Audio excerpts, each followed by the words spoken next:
My daughter told me not to come to her wedding after I paid for everything. I didn't scream. I simply took it all back. If my stories speak to you, please tap and subscribe. It helps this channel reach more women like us. And tell me in the comments, what city are you listening from? The text arrived while my kettle was muttering toward a boil, the way it always does at 8:30, restless, then ready.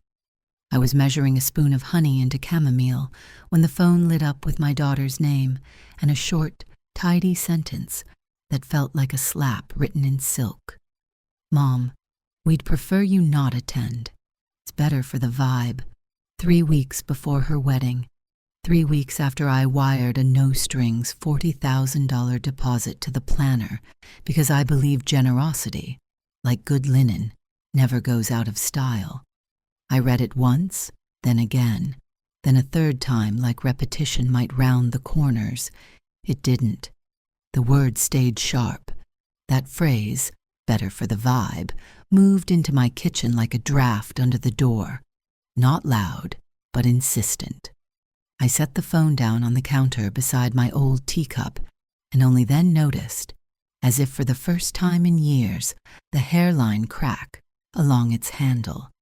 A thin, pale line, nearly invisible unless you held it to the light. Lauren used to wrap both hands around this cup when she was small and pink-cheeked from the school bus, Coco mustaching her lip as she told me how a girl 2 rows back laughed at her thrift store boots. I told her then what I wish someone had told me sooner. People don't need to see your value for it to exist. The kettle clicked off. I poured, watched the bag release its color the way memory bleeds into hot water, soft and inevitable. I didn't text back, not because I had nothing to say, but because I had finally learned the truth my husband Richard lived by. Silence isn't always empty. Sometimes it's a tool you pick up because words have been wasted on people who aren't listening. The phone rang. Unknown number. A cheerful voice introduced herself as the planner. Just confirming the deposit hit. Thank you. The couples decided to upgrade the venue to accommodate a live jazz band. Super exciting. She said it like we were co-conspirators in delight. Cancel everything, I said. No frost, no fire. Just clarity laid neatly on the table between us. A pause hummed in my ear. I'm sorry, but you're not the bride. No, I said, and I let a small, unadorned truth do the rest. I'm the woman who owns the venue you booked, the hotel where your 200 guests intend to sleep, and the catering company you're currently upselling. The line fell so quiet I could hear my own breath settle. After we ended the call, I took my tea to the mantel and pulled down the leather album that still smelled faintly of cedar and lemon oil. On the first page, Richard grinned at me in his paint-splattered work shirt, 25 and certain that a crumbling Vermont inn could be coaxed back to life if someone loved it enough. He was a quiet man, but his seeing filled rooms. Build with heart, Della, he'd say, offering me the kind of advice that sounds like a proverb only after it's paid for twice. Money will follow. Chase money, and you'll always feel hollow. We built slowly, like people who respect both wood and weather. 1 inn became 3, then 4. Then, somewhere between our 10th New Year's Eve party and our first governor's gala, our halls learned how to hold other people's joy.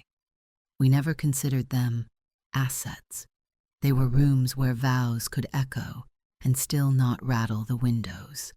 After Richard died, sudden, clean, the doctor said, as if death were ever clean, he left everything to me.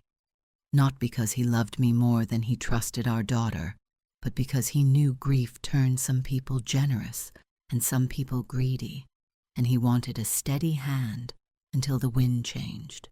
I kept that steady hand, and I kept my mouth closed about it too, because I couldn't bear the idea that Lauren would mistake stewardship for control. Maybe that was my mistake. Silence can be a sanctuary, but it can also be a vacuum. If you don't tell your own story, someone will write one for you and cast you as the villain to justify their choices. I pressed my palm to the page where Richard stood under a string of paper snowflakes we cut with kitchen scissors that first winter, and I felt the old, stubborn courage push up through the floorboards. There is a specific calm that arrives when you stop asking to be seen by people who have already decided to look away.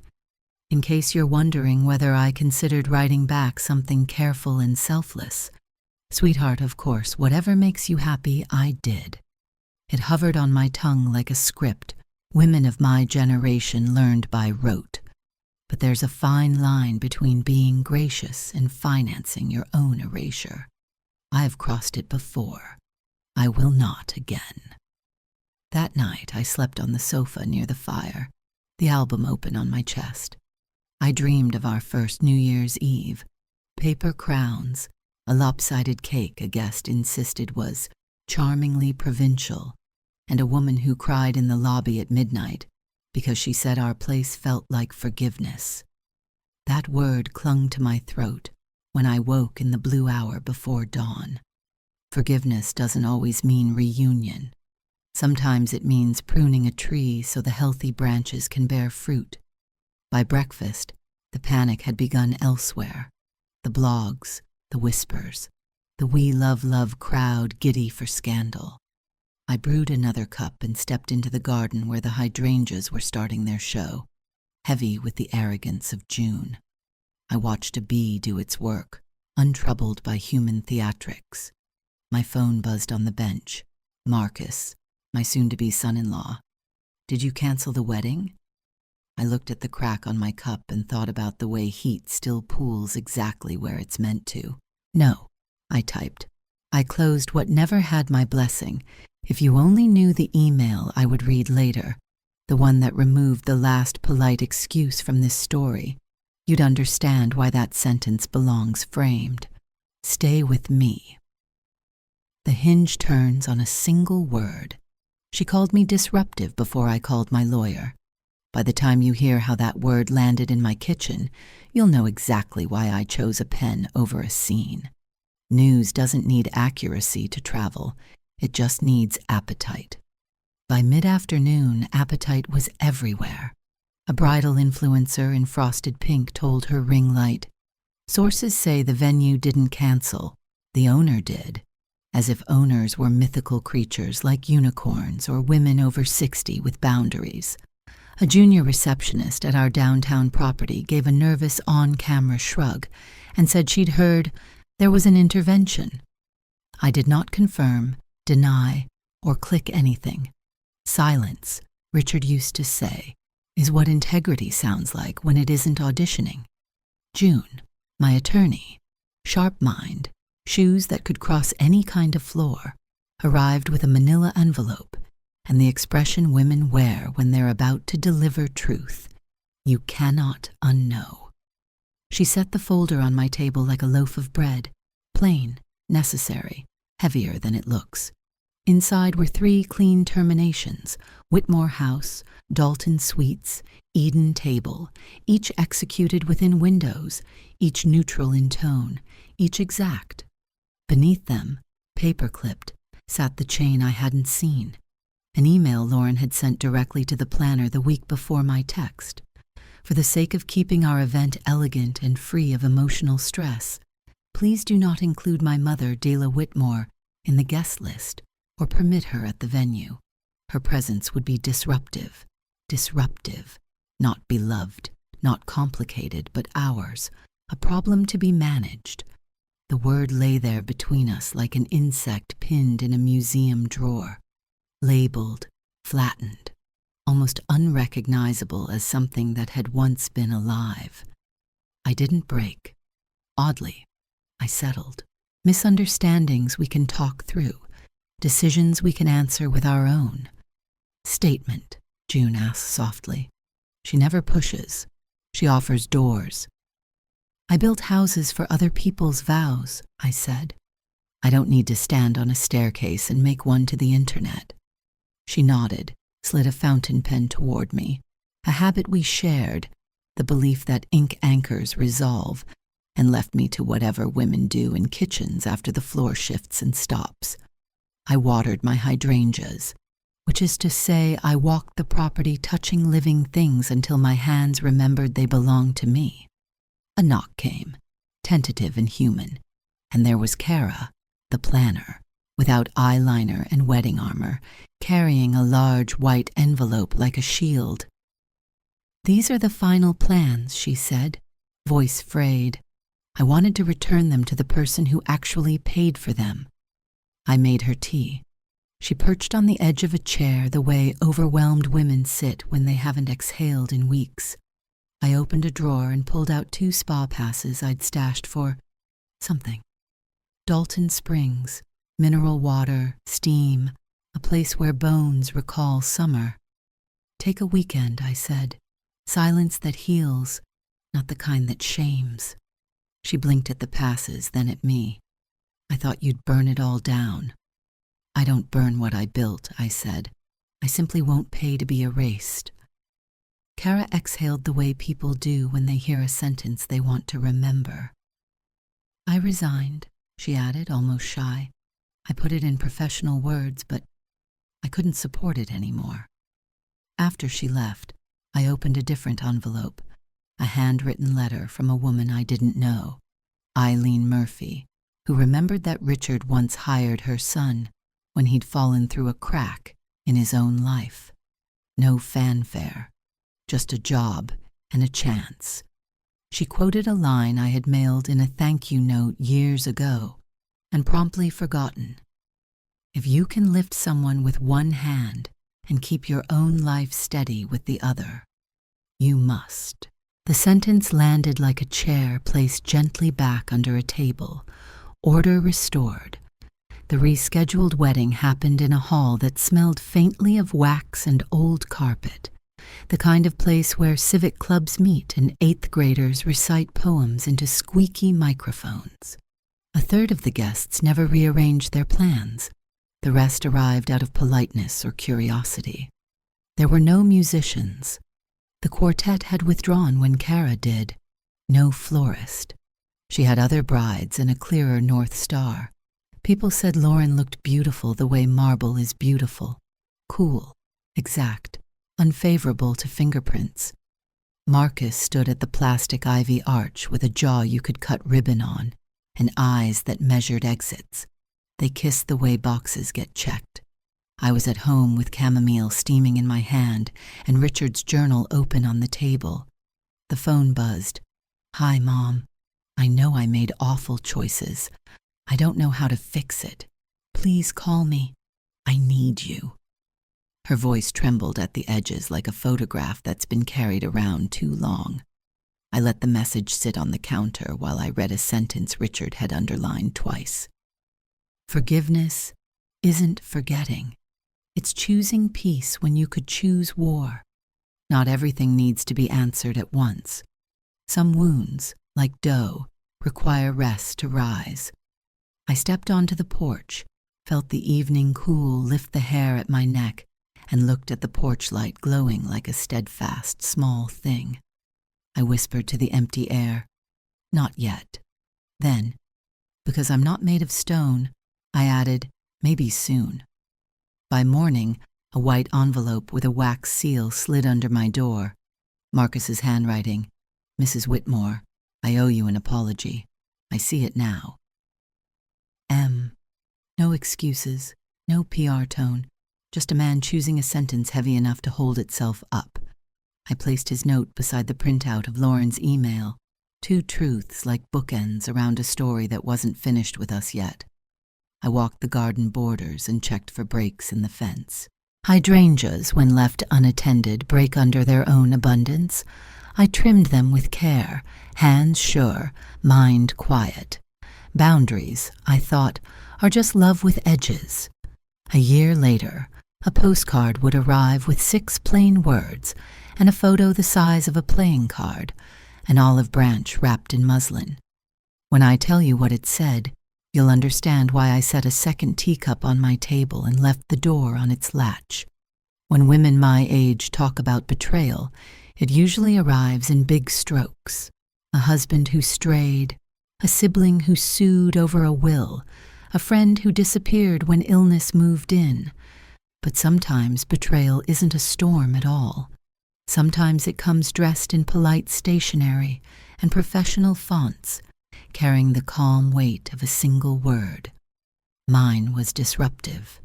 June, my lawyer, and the closest thing I have left to a sister, brought it in a manila envelope one gray morning. She didn't sit right away. She set the folder down on my kitchen table, next to my cracked teacup, and placed one careful hand over it, the way a minister rests a palm on scripture, before reading aloud. I knew then that whatever was inside would change the air we were breathing. "It's from the planner," she said. "Forwarded chain. You should see it for yourself." I opened the folder, bracing for numbers or invoices. Instead, my eyes landed on my daughter's name typed neatly in the "from" line, followed by a sentence written in the language of curated exclusion. For the sake of keeping our event elegant and free of emotional stress, I kindly ask that my mother, Mrs. Whitmore, not be included in the guest list or permitted at the venue. Her presence would be disruptive. I read it once, twice, a third time. Disruptive. The word hit harder than uninvited, harder even than unwanted. Disruptive is how you describe an unstable guest at a restaurant, a child who can't sit through class, a protester on a subway platform. It wasn't just exclusion. It was classification. My presence, after years of raising her, feeding her, funding her dreams, was now a hazard to her elegance. I set the paper down slowly, smoothing its edges with my hand, the way I used to smooth Lauren's hair after nightmares. But no smoothing made it softer. This was no misunderstanding. It was a decision, a signature on an invisible contract that said I belonged in the shadows, not the photos. June watched me carefully. "You don't have to respond," she offered, voice low. "Silence is sometimes louder than any letter." I nodded, but inside a river shifted course. Silence is powerful, yes, but silence without boundaries is surrender. I had already wired $40,000 to build a dream I was cut out of, and now my daughter's own words, cold, bureaucratic, lowercase, named me a disruption. I thought about Richard then. He never raised his voice, but he was a man who believed in the precise weight of words. "Call a thing what it is," he used to say, when partners tried to hide losses under miscellaneous expenses. Disruptive. That was what my daughter chose to call me. I made tea, though I didn't drink it. I just held the cup, cracked handle pressed against my palm, as if memory could keep me steady. Lauren once curled into my lap with that same cup between us. She was 10, sick with the flu the night before her school recital, tears streaking her cheeks because she couldn't sing with her class. I stayed up all night with a damp cloth on her forehead, whispering lullabies between thermometer checks. At sunrise, she whispered, "Thank you for not leaving." And now, 20 years later, she had signed me out of her story as neatly as crossing out a line on a grocery list. I walked to the mantel and lifted down Richard's journal. The leather binding was worn, edges feathered from years of being opened in storms. He had once written, "Forgiveness isn't passive. It's the decision to lay down your sword without laying down your dignity." I traced the ink with my finger. My sword, in this case, wasn't anger. It was money. And money had a way of blurring whether love was truly invited or simply purchased. That night, I didn't cry. I didn't throw the letter in the fire or tear it into strips. I slipped it into the wedding album Lauren had begged me to keep safe when she was 16, dreaming of her big day. Between glossy magazine cutouts of dresses and hand-scribbled notes about tulip bouquets, her cold dismissal now lived as a bookmark, a reminder that the distance between who she once was and who she had become could be measured on paper. By the next morning, the city was already buzzing. Whispers in church pews, threads online, little bubbles of gossip rising like yeast. People weren't talking about colors or menus anymore. They were asking questions about power, about who really controlled the Whitmore name, about who paid. And in those whispers, my absence became louder than any toast I could have given. Marcus called me then, not Lauren. Marcus. His voice was clipped, urgent, more curious than cruel. "Did you cancel the hotel block?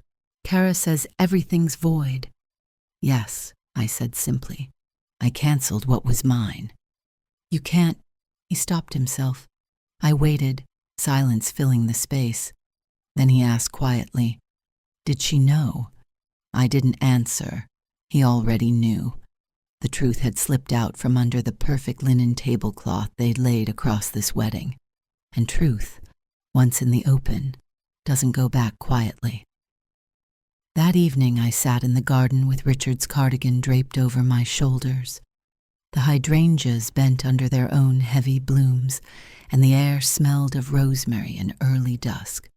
My phone lit up again, Lauren's number this time. I didn't pick up. I watched the call fade, the way you watch a tide retreat. Some lessons like the sea arrive not with fury but with persistence. For the first time in months I felt oddly calm. Betrayal had named itself. I didn't need to chase clarity anymore.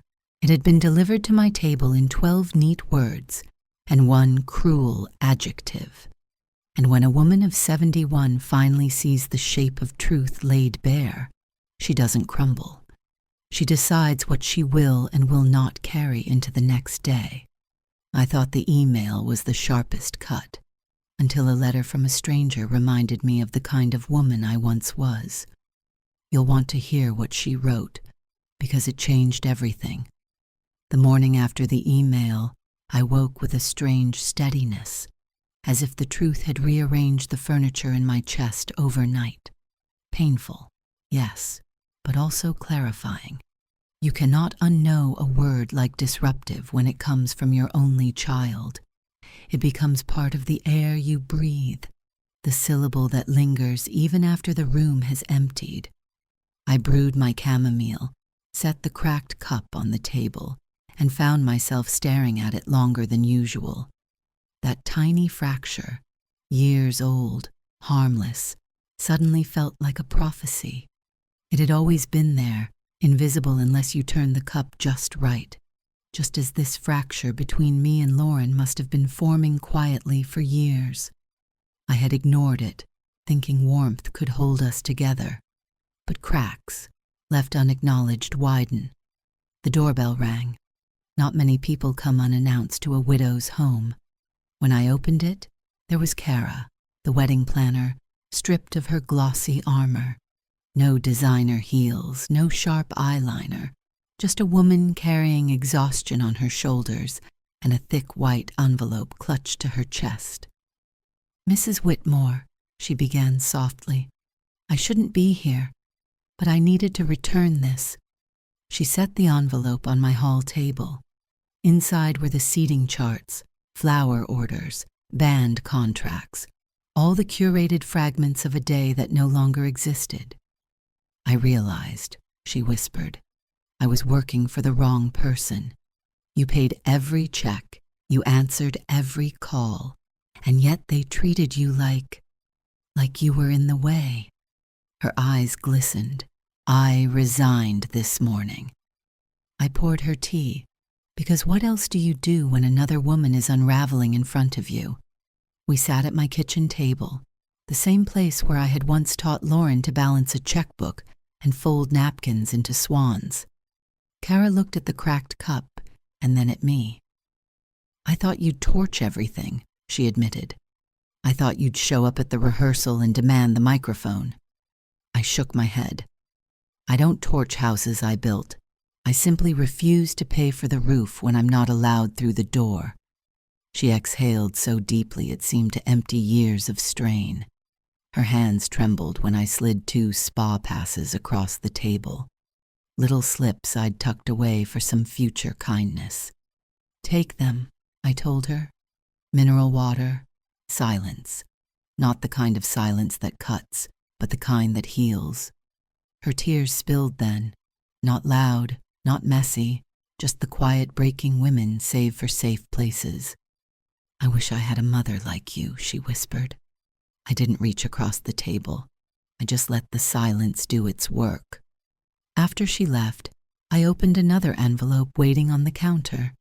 This one postmarked, handwritten, not from lawyers or planners, but from a woman named Eileen Murphy. She thanked me for something I barely remembered. Richard had given her son his first honest job years ago when he'd stumbled after dropping out of college. No speeches, no fanfare, just a chance. In her letter, she quoted something I had written in a thank you note after Richard's passing. "If you can lift someone with one hand and steady your own life with the other, you must." I read the line 3 times, stunned by my own forgotten words. Somewhere in the scramble of contracts, betrayals, and silence, I had lost sight of the woman who once believed that kindness was strength, not weakness. Eileen's letter was a mirror, held up not to shame me but to remind me. I was not just someone's mother or someone's disruptive guest. I was a woman who had built, who had lifted, who had chosen love over ease again and again. That afternoon, news trickled in. The venue had collapsed, the hotel blocks gone, the catering pulled. Guests were confused. Some declined politely. Others simply didn't respond. Online threads multiplied. People whispered about how a bride could cut out her own mother and still expect the universe to provide chandeliers and champagne. And while all of this unfolded, I trimmed my hydrangeas. Their heavy heads bowed with too much bloom, just like my heart, overgrown, in need of pruning. Boundaries, I realized, are not walls. They are careful cuts, so what matters can thrive. The rescheduled wedding finally happened in a community hall that smelled of waxed floors and leftover coffee. A third of the guests didn't bother to come. There was no jazz band, no florist, no string quartet, only silence thick enough to echo. Lauren walked down the aisle in her perfect dress, but people said the beauty rang hollow, like marble, cold, hard, refusing fingerprints. Marcus stood waiting, his jaw tight, his eyes scanning not with joy but with calculation. Their kiss looked more like an obligation than a vow. I wasn't there. I sat at home with Richard's journal open to a page he had underlined twice. Forgiveness isn't forgetting. It's choosing peace when you could choose war. My phone buzzed. Lauren's voice spilled through voicemail, fragile and breaking. "Mom, I know I messed up. I don't know how to fix it. Please, just call me. I need you." I listened. I didn't cry. I didn't pick up. Instead, I whispered into the room. "Not yet." Because forgiveness is not a performance. It is a choice you make when the wound has scarred enough not to split open again. Later that evening, a white envelope slid under my door. Inside, in Marcus's steady handwriting, "Mrs. Whitmore, I owe you an apology. I see it now. M. No excuses, no bargaining, just truth." I folded it carefully and placed it in the album beside Lauren's cold dismissal. 2 pages side by side, one child choosing exclusion, one in-law choosing honesty. I made another cup of tea, placed my hand on the warm oak of the kitchen table, and promised myself, I will not finance my own erasure, not in money, not in spirit. I thought that was the end of the story until, months later, a plain postcard arrived with 6 words, and a baby's photo. Stay with me, because that card carried both the sharpest ache and the deepest hope of my life. The seasons in New England have a way of stitching time without asking your permission. One morning, the hydrangeas in my garden blushed pink, and I realized summer had folded itself into fall without ceremony. That was when the postcard arrived, small, plain, postmarked without a return address. I wasn't expecting mail that day, at least nothing personal. Bills, circulars, maybe a catalog. But when I pulled the thin card from the stack, my hand stopped. The handwriting across the back was unmistakably hers, Lauren's, though shakier than I remembered, less polished, as if her certainty had finally run out of ink. On the front, a watercolor horizon washed pale blue.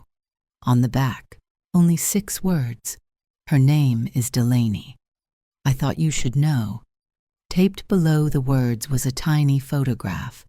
A newborn wrapped in a knitted blanket the color of clouds, eyes wide and gray, a faint spark like the sea before a storm. Richard's eyes, my husband's eyes. My breath caught, not a gasp, but something slower, wider, like a window suddenly unlocked. I carried the postcard inside, set it gently on the table, and boiled the kettle. The house seemed to inhale with me, as though the very walls knew this was no ordinary delivery. I poured chamomile into my cracked cup, though my hands trembled. The baby's face stared back at me from the table, impossibly small, impossibly familiar. Delaney. The name curled through the air like incense, a new branch on a family tree I thought had withered. Joy, grief, anger, and tenderness all arrived at once and sat around me like uninvited guests. I wanted to laugh, cry, and slam the door all in the same breath. I thought of the day Lauren was born, how Richard held her, red-faced and wailing, whispering, "She looks like tomorrow." He said children carry tomorrow in their eyes, and it was our job to guard it until they could carry it themselves. Now tomorrow had arrived again, swaddled in a knitted blanket, and I wasn't there. I slipped the photograph from the tape and placed it in my wallet, behind the plastic window where Richard's smile had lived for years. His picture and hers now rested side by side, grandfather and granddaughter, as if some invisible hand had arranged them. For days I carried that wallet everywhere, market, bank, church, pew. I never showed the photo, but I knew it was there, burning softly against my chest whenever I reached for change, a secret flame of both loss and promise. And yet, the message was carefully constructed. No apology, no invitation, just a notification, as if informing a distant relative. It was a door left ajar, but not opened wide. My heart surged forward, but my dignity held the frame. Forgiveness, Richard once wrote in his journal, is not sprinting through a door just because someone leaves it unlatched. It's choosing whether to step inside at all. I walked the garden that evening, postcard folded in my pocket, and whispered into the rosemary bushes, "She has your eyes, love." The wind answered with a sigh, or maybe it was just my own. June came by later that week with strawberries from the market. We sat on the porch, juice staining our fingers like children sneaking sweets. I showed her the postcard. She studied the photo and nodded. "She has his gaze," June said softly. "The look that listens." I swallowed hard. "Do I reach out?" I asked her. June shook her head gently. "Forgiveness isn't about rushing, Karen. It's about choosing peace when you could choose war. That's what Richard taught you, isn't it?" Her words steadied me. Forgiveness wasn't a door flung open with confetti. It was a key you carried quietly, choosing when to use it, or whether to keep it at all. The next morning, I placed the photo in a silver frame on my kitchen table. Beside it sat my cracked teacup, and beside that, a smaller, empty cup with a blue rim. A placeholder, Not pressure, not demand, just readiness. Someday, perhaps Delaney would sit across from me.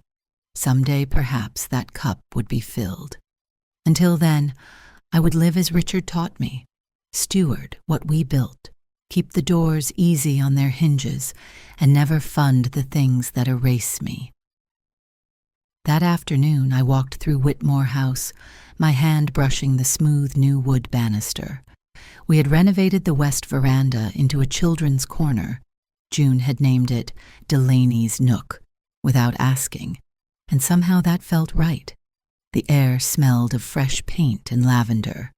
Guests would arrive soon, not for a wedding, but for something Richard would have been proud of, a home for beginnings, not performances. Standing in the foyer, I touched the engraved plaque we'd chosen for the dedication. Built with love, preserved with courage, open to all who need a new start. A baby's face in a postcard had cracked something inside me, but not like a teacup, more like a window. Light was coming through again, and though the air was still cold, I could feel warmth on its way. I thought the postcard was closure, until the day I learned what really happened at Lauren's new wedding venue. And trust me, it wasn't the fairy tale she imagined. The postcard did not repair what was broken, but it changed the light in the room. You notice different things when the sun shifts: dust motes, fingerprints, the way a scratch on the table catches gold instead of gray. In the weeks after Delaney's little face took up residence in my wallet, I saw my life not as a battleground, but as a house to tend. I started with the foyer. Whitmore House had always worn its history well: thick oak, sensible rugs, portraits that smelled faintly of lemon oil and pride. But history alone doesn't make a place generous. I met with our team: housekeepers, maintenance, front desk, chefs, and we rewrote the operating manual in language that sounded like the life we wanted to host. We moved the staff acknowledgments to the top of every program. We added what June called our dignity clause. No vendor, guest, or relative gets to speak to staff as if they are furniture. You'd be surprised how many problems dissolve when a room learns the difference between money and manners. In the west veranda, sunlight unpacked itself like it had been waiting. We built low shelves for picture books, stacked blocks in primary colors, set out a basket of clean blankets that smelled like line-dried Sundays. June mocked up a brass plaque: Delaney's Nook. I didn't ask her to, and she didn't ask me. Some things name themselves like streams and revelations. I told our managers a story I hadn't said aloud since Richard died. The winter our boiler failed during a snowstorm, and he handed out extra quilts to guests room by room, telling each one the same corny joke so they'd remember the warmth of laughter as much as wool. People will forget your chandeliers, he said, but they'll remember who found them a blanket. We ordered more blankets. Outside our gates, the story I had refused to narrate for the internet found its own legs anyway. A bridal magazine quietly pulled the feature spread they'd planned. The new hall's manager, a decent man with a calendar to fill and a wife who taught second grade, called to ask whether he should expect backlash. Only if you start selling cruelty by the hour, I told him. He chuckled and said his wife wouldn't allow it. One afternoon, the florist who'd declined the reschedule stopped by with peonies, left over from a mercy arrangement, which I took to mean she'd helped someone grieve and had a few stems to spare. She set them in a vase in the foyer and patted my hand, the way women do when words would be too heavy for the hour. "I like what you're building here," she said, looking at the new plaque. "It feels like a place that won't let money talk over love." I didn't realize I'd been waiting to hear that until she said it. Whispers from the wedding trickled in like rain through an old screen.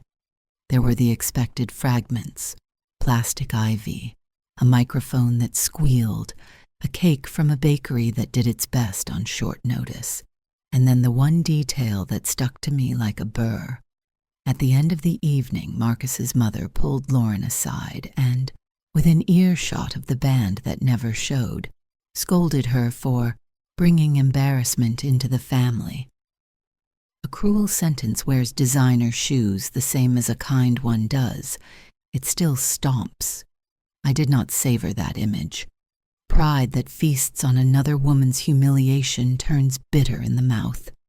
Instead, I imagined the younger self in my daughter. Freckled nose, scraped knees, the kid who kept a worm as a pet for 2 days and cried when we let it go. Some people grow their compassion the way ivy grows, toward whatever is nearest. I prayed hers might find a better wall. Work steadied me. We hosted a quiet supper for our overnight staff and their families. Children ran figure eights through the courtyard, while their fathers told stories about the old kitchen and how the new stove didn't burn temperamental. One of our dishwashers, Maria, grandchild number 7 on her hip, brought me a plate before she sat down. "You always feed everyone else, Ms. Whitmore," she said. "Sit." I obeyed. It felt like church and family reunion and payday in one. Then came the little tremors that tell you an earthquake is deciding against itself. Kara, now on an extended rest she'd put off for a decade, sent a note on thick paper. "I learned more at your kitchen table than in any seminar. Thank you for reminding me strength doesn't need a megaphone." Eileen Murphy mailed a second letter with a photo of her son in a work jacket and a grin that fit. "He's steady now," she wrote. "Steady feels like grace. Steady did feel like grace." One evening after closing, I found a white envelope resting on the front desk. No postage, just my name in an adult version of a hand that used to leave me crayon notes on the fridge. Mom. Inside, a single page. No apologies written like press releases. No paragraphs drowning in because. "I don't expect anything," Lauren wrote, "but when I watch her sleep, I understand the love I mistook for control. I see you in my palms when I lift her. I am trying to be softer without becoming small. If there is a way forward that doesn't erase what happened, but also doesn't build a monument to it, I want to find it." I read the letter twice and then pressed my forefinger to the sentence about monuments until the ink warmed. We would not build a monument to our worst day. We would build a room where a baby could reach for blocks and a grandmother could reach for peace without knocking anything over. The dedication drew near. We printed programs that started with the housekeeping team and ended with donor names in a font you have to lean in to read. If you wanted your name big, you needed to come early and learn where the broom closet is. June rehearsed me for a short welcome. 2 sentences, she said. Anything longer, and you'll cry. She knows my thresholds better than my mirrors do. On the morning of the event, I set my cracked cup on the table and placed beside it the small blue-rimmed cup I'd chosen weeks earlier. I told myself it was for any child, a symbol of welcome, but I knew whose hand I pictured resting near it.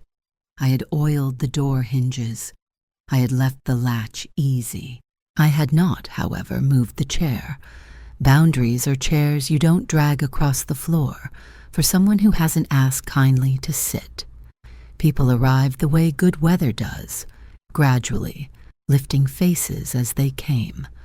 Our original carpenter ran a hand along the banister he had installed in his 30s and grinned like a man saying hello to an old friend.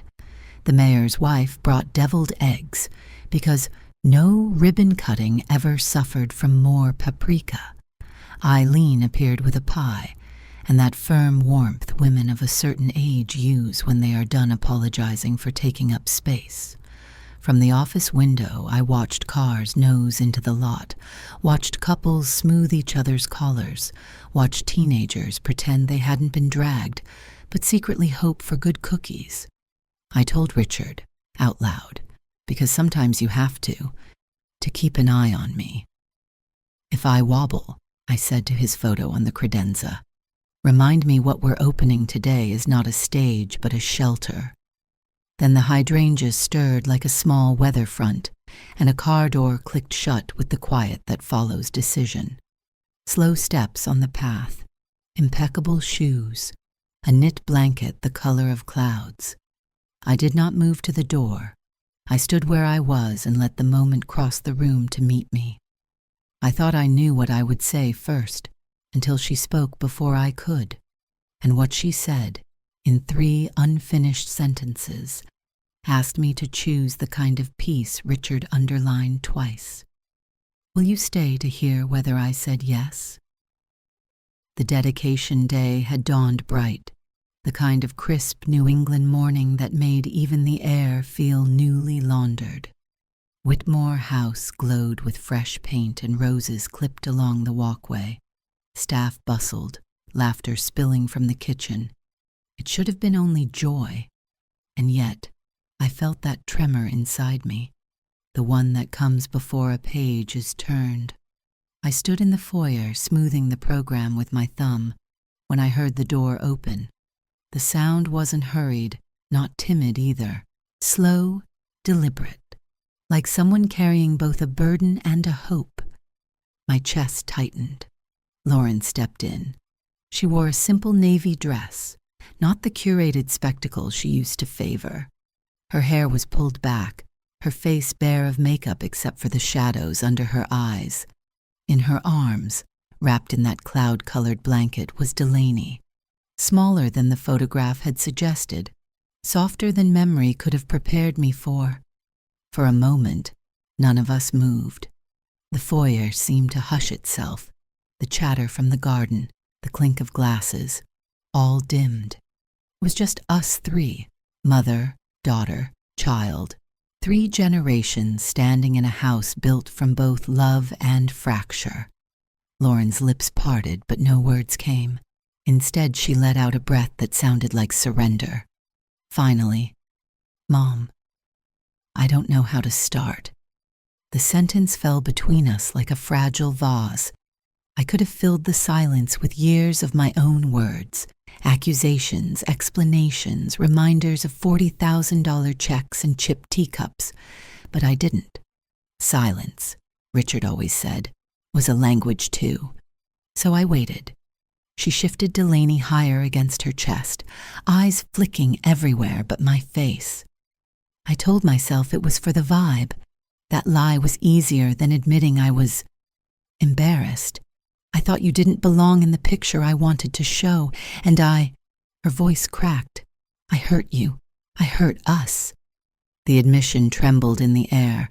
It wasn't a full apology, not yet, but it was a fracture turned visible. I stepped closer, slow enough that she wouldn't mistake my approach for an ambush. I looked down at Delaney, her tiny fingers curled into fists, unaware of legacies, unbothered by pride. She yawned, as if to say, all of this noise, and still the world is simple. Lauren whispered, I see her eyes, Mom. They're his, Dad's. And sometimes I think, they'll be yours too, and I don't want her to grow up not knowing where she came from. Her words pierced deeper than any insult ever had. Not knowing where she came from, that was the true erasure, the true disruption. I was never asking to be the centerpiece, I said quietly. Only not to be erased. She flinched. Tears welled but didn't fall. I thought if I kept control, I'd feel safe. Instead, everything fell apart, and you didn't lift a finger to destroy it. You just stopped, holding it up. Finally, she looked at me, her eyes naked, desperate. How did you stay so calm? Why didn't you scream? Why didn't you fight me? I could have told her the truth, that I screamed in silence, that I fought with every teardrop unshed, that calm was simply grief, wearing pearls. Instead, I answered the way Richard would have. Because love isn't louder when it shouts. Sometimes it's louder when it steps back. The baby stirred, let out a small cry, then nestled closer to her mother. Lauren kissed her forehead, then whispered, I don't deserve for you to forgive me. I took a long breath. Forgiveness isn't a trophy you earn. It's a choice I make when I'm ready. But forgiveness doesn't erase boundaries. You need to understand that. She nodded quickly, almost too eagerly. Relief flickered across her face, fragile as candlelight. She shifted Delaney toward me, hesitated, then extended her arms. Do you want to hold her? The question sliced through me. For months, I had imagined this moment. The soft weight, the ocean gray eyes, the sense of tomorrow in my arms again. But I also knew this was not just an offer. It was a test, a bridge, a plea. I reached out, careful, reverent, and took my granddaughter into my arms. Warmth spread across me like a tide. Her tiny chest rose and fell against mine, her breath sweet as milk and morning. For the first time in a long time, my heart did not ache. It expanded. Lauren's shoulders slumped, as if she'd been holding her breath for years. I don't know how to fix all of it, she whispered. You can't fix the past, I said, eyes still on Delaney.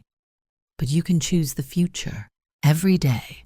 One boundary at a time, one kindness at a time. That's how we move forward. She pressed her lips together, nodded. I'll try. I finally looked at her, steady, firm. Trying is not a vibe, Lauren. It's a vow. The baby's hand flexed against my blouse, tiny fingers clutching fabric as if claiming me. And in that instant I felt Richard's presence.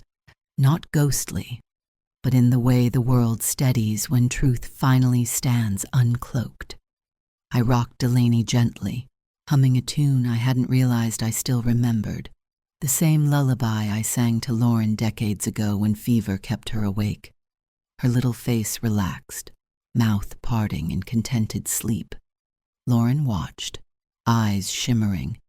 For the first time in years, she looked at me not as an obstacle but as a mother, her mother. And yet, beneath the tenderness, I knew one truth remained. Forgiveness is a door that opens slowly, hinge by hinge. I had let her step into the foyer, but whether she stayed, that would depend on her. I thought that moment in the foyer was our resolution. But later that evening, when the dedication ceremony began, Lauren said something in front of everyone that forced me to decide. Was I truly ready to forgive, or was I only pretending? June pressed the program into my hand like a reminder and a promise. 2 sentences, she mouthed. No heroics. I nodded, though my heart was doing a quiet march behind my ribs. In the front row sat Eileen with her pie, our carpenter with his proud palms, the mayor's wife balancing a platter of deviled eggs, Kara with rested eyes at last, and staff in clean shirts, the people who keep a house honest. I had returned Delaney to Lauren just before we assembled. We didn't say anything brave. She adjusted the bonnet. I straightened my necklace. The baby made that tiny newborn sound like wind through reeds. Sometimes peace arrives disguised as ordinary. June stepped to the side mic. Welcome, she said, voice steady. We begin by honoring the team who opens this place each morning.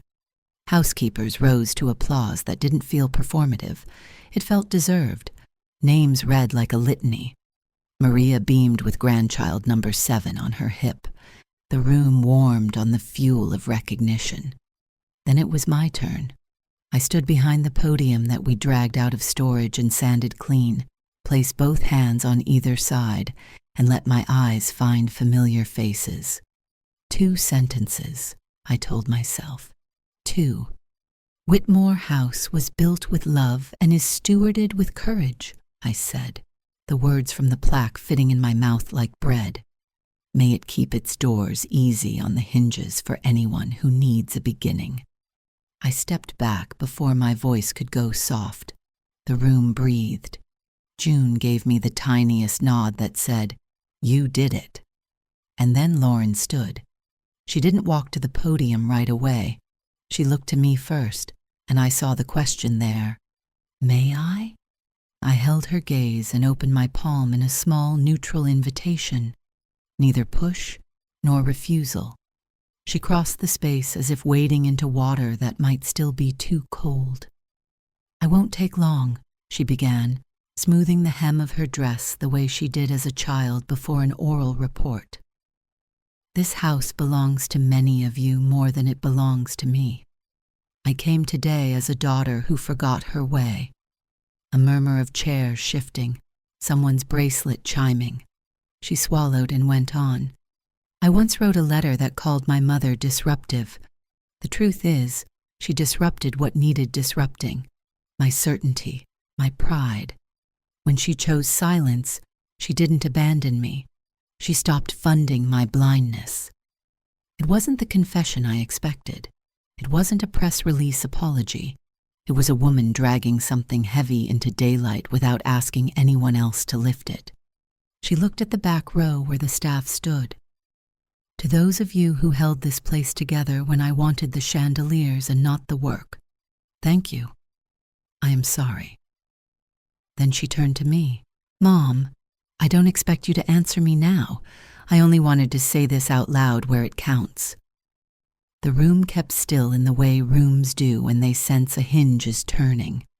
I could feel every eye on me, waiting to see if I would throw my arms wide, or draw a line, or make a speech I would later regret. I walked to her, not to the mic, and stood close enough to see the freckles the years had not erased. We don't negotiate love at a podium, I said softly, though the front rows could hear. We practice it. Then more clearly for the room, I added, today we dedicate a house, not a narrative. Thank you, Lauren, for your words. The rest will be work we do in smaller rooms. Relief moved through the space like a breeze. It wasn't cinematic. It was better. It was human. June announced the ribbon. The mayor fussed with oversized scissors that refused to open, because of course they did. Laughter made the moment less fragile. I took the scissors, breathed, and before I cut, I looked at Lauren. Come, I said simply. Bring her. She hesitated the fraction of a heartbeat. People hesitate when they have trained for permission. Then she stepped beside me with Delaney in her arms. Our carpenter steadied the ribbon. Maria's grandchild waved a napkin like a flag. When the blades finally closed, the sound was small, as a satisfied click. People spilled into the rooms as if the house itself had exhaled. Eileen pressed a slice of pie into my hand. Sugar helps, she declared, and I didn't argue. Kara squeezed my elbow and whispered, no megaphone needed. The staff showed donors where the broom closet is, per our new tradition, and the donors laughed and went willingly, men in suits, women in pearls, learning which shelves hold the good rags. In the lull that follows good beginnings, I led Lauren to Delaney's nook. Sunlight ran across the floor like a blessing you can stand in. Blocks waited in a basket. Books lined the lower shelves with spines like bright assurance. The brass plaque caught the light. Delaney's nook. She read it without touching it. You named it for her? I named it for the part of us that remembers how to start over, I said. I don't know how to do this, she admitted, eyes on the little blue-rimmed cup we'd set on the play table. I keep wanting to make a speech at you and then yank all my words back before they bruise. Then don't make speeches, I said. Help me set the cups. We carried the small cup and my cracked one to the table near the window where the roses outside made lace on the glass. We set them side by side. I poured water, not tea. Some rituals should wait, and we stood with our hands braced on the warm wood. Mom, she said, voice low, threaded with something like wonder and fear. Will you be in her life? Not the Instagram kind, the Tuesday afternoon kind. Yes, I said, with conditions so gentle they feel like air. Respect in both directions, truth spoken promptly, no invoices attached to invitations, and a promise that if either of us feels erased, we say so before the door closes. I paused. And I won't be your shield from consequence. That's not love. That's theft. From both of us. She nodded, a little startled by the clarity, a little relieved by it too. I can do that, she said. I'll mess up, but I can do that. We both will, I answered. That's why doors get hinges instead of nails. Delaney fussed, then found her thumb. Lauren laughed softly. The unstiff kind I've missed. She adjusted the baby's blanket and glanced around the room. He's here, isn't he? She asked, not looking at Richard's photo, but meaning him all the same. In the ways that count, I said. We walked back toward the foyer where the staff was lining up with trays, and the hum of a working house sounded like a hymn. I paused at the table with 3 frames. Richard in his ridiculous straw hat. Me on the lobby reopening morning with flour on my sleeve from helping the kitchen, and Delaney's watercolor gray eyes bright inside that silver edge. A band of sunlight connected them like a sentence that refused to end in anything but hope. I placed my palm flat on the wood, warm, steady, and made the same quiet promise I'd been making since the morning the text arrived. I will choose peace when war is available. I will choose boundaries when applause is tempting. I will choose rooms over stages, work over spectacle, and love that lifts without erasing. Behind me, dishes chimed, and someone called for more paprika. In front of me, a daughter adjusted her baby's bonnet and learned how to stand still without armor. Beside me, a small blue cup waited, not empty, but ready. The house held, and so, at last, did we.